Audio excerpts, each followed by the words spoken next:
Olá pessoal, tudo bem? Nós estamos iniciando então a nossa aula presencial remota, beleza? Lembrando que estamos aí passando por um período um pouco complexo, mas como a gente discutiu isso e você já sabe, a gente vai passar por tudo isso.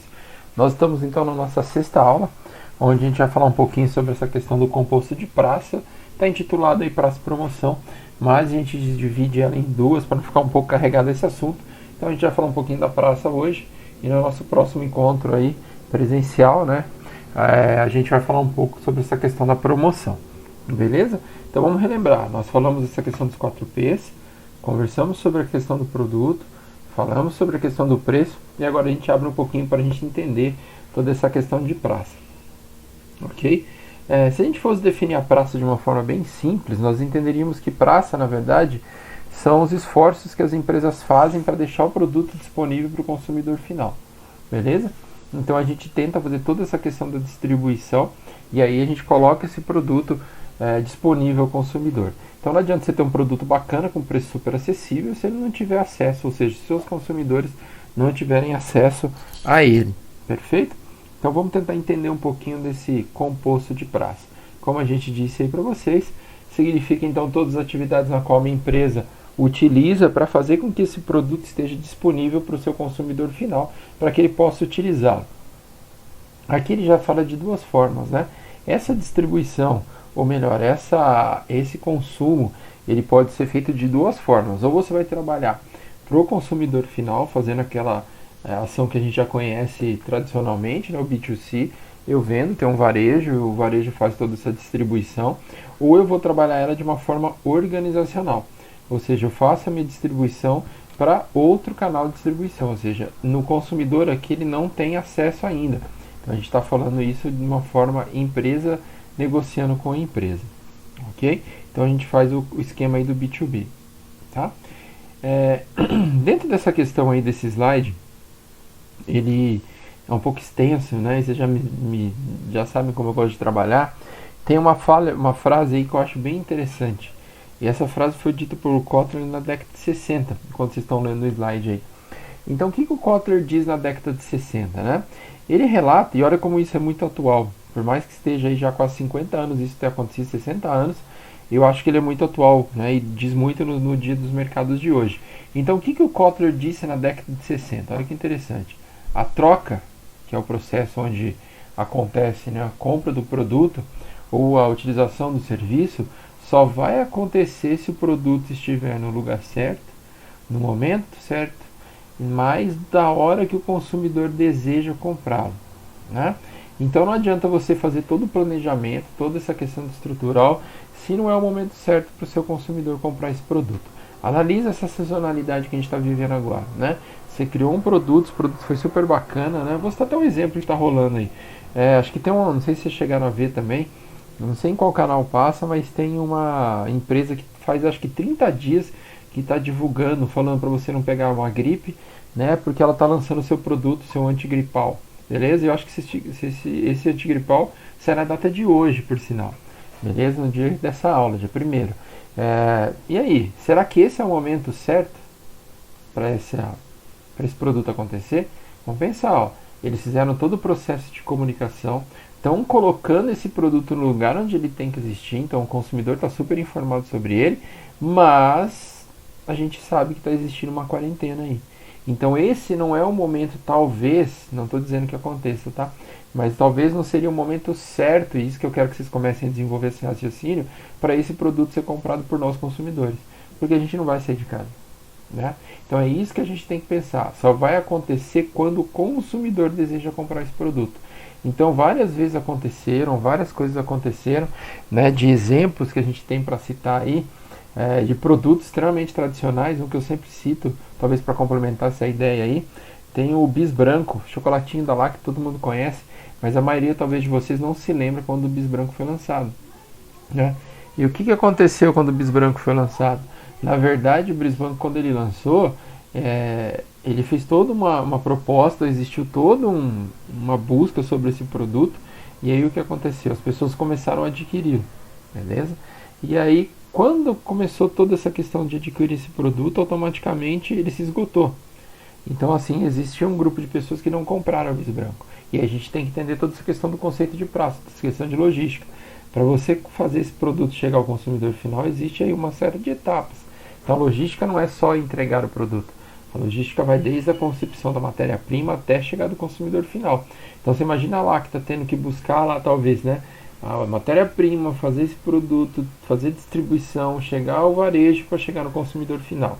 Quando ela fez todo esse trâmite, o que aconteceu?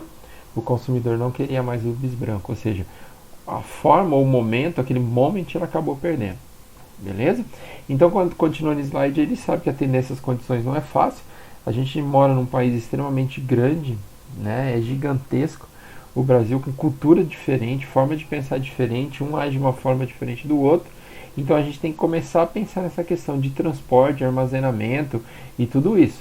Tá? Lembrando que ele diz aqui, ó, quando a gente fala em produto é super fácil, mas e quando você está falando na prestação de serviço, que é um pouco mais complexo? Né? Então, quando acontecer essa questão do serviço, automaticamente a sua empresa tem que estar instalada aonde acontece o serviço. Diferente de um produto, onde eu posso fazer o transporte de uma forma aí muito mais fácil, de uma forma muito mais variável. Ok?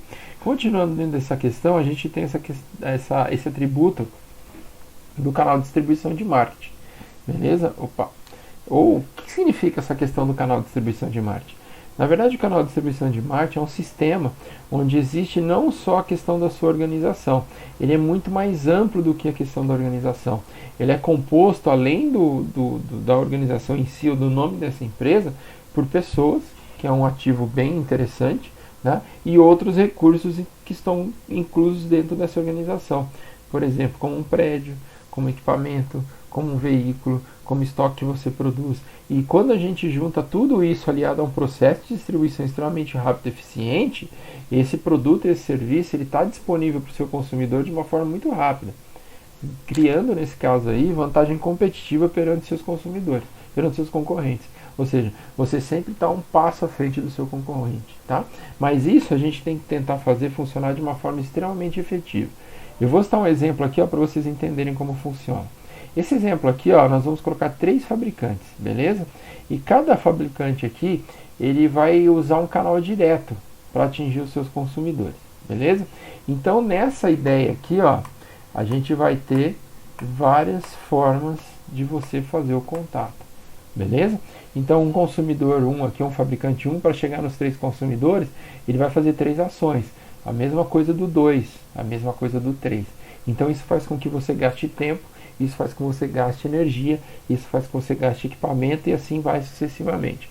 Agora, quando você tem aqui um canal de marketing extremamente eficiente, como a gente viu, que está aliado, né, à questão das pessoas, à questão da distribuição, à questão de todo esse processo, você faz ele acontecer de uma forma muito mais rápida.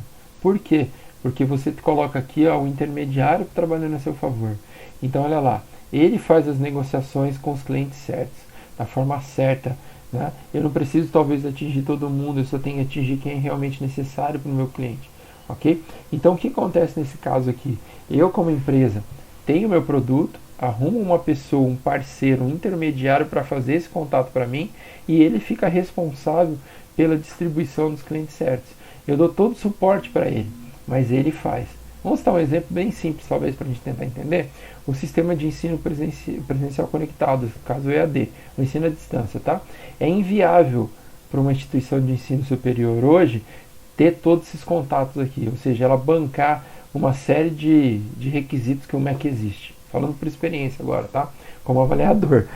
Então, por exemplo, é extremamente complexo você chegar como instituição de ensino e montar uma sala de aula igual a gente tem uma sala presencial aí na Positivo. É fora de cogitação. Então, qual é o acordo que eu faço como instituição de ensino superior? Eu arrumo esse cara aqui, ó, o intermediário, ele fica responsável em fazer a sala, buscar os consumidores, né, e fazer com que eles venham até a sala de aula. Eu, como instituição de ensino, IES, eu faço o quê? Simplesmente transmito as minhas aulas e dou suporte acadêmico. Tá? E nessa parceria todo mundo acaba ganhando.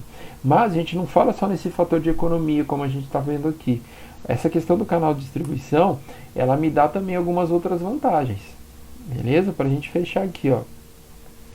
Quais são as vantagens que a gente tem dentro dessa questão? Primeiro, Através daquele sistema, eu quero que vocês reflitam muito naquele gráfico para a gente tentar entender um pouquinho naquela animaçãozinha ali.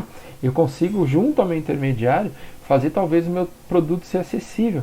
Então, algumas empresas que talvez não teriam acesso a ele, ou consumidores que não teriam acesso, através do intermediário conseguem. Né? Eu faço o que também? Eu consigo pulverizar a mercadoria. Ok? Então, como a gente diz, você vai tornar acessível o intermediário, independente de onde ele vai estar, ele vai fazer com que o produto chegue. Porque você aqui tem uma maior abrangência geográfica, eu ia falar acadêmica, né? Geográfica, ou seja, você tem ali uma série de lugares onde você não conseguia entrar. Tá? Então, com essa abrangência geográfica que o intermediário te dá, você consegue pulverizar o produto e tornar ele extremamente acessível. Ok? Dentro dessa questão aí do intermediário, a gente tem uma diversidade de contato muito grande. Tá? Então você consegue atingir pessoas que talvez você não teria contato sozinho. E aí a gente tem esse atendimento a pequenos varejistas e você consegue reduzir os custos. Para ficar fácil isso aí, eu vou citar um exemplo de uma empresa chamada Martins, distribuidora. Vocês devem já ter visto aqui em Londrina um caminhãozinho deles, é um caminhão branco com M, escrito Martins. Essa empresa, ela é de Minas Gerais. Eu nunca lembro a cidade, se é Uberlândia ou Uberaba. Tá, Uberaba acho que é em São Paulo. Eu acho que é Uberlândia, tá? Então vamos trabalhar com essa hipótese de ser Uberlândia. O que eles fazem? O que eles fazem? Eles conseguem comprar um produto em São Paulo, beleza?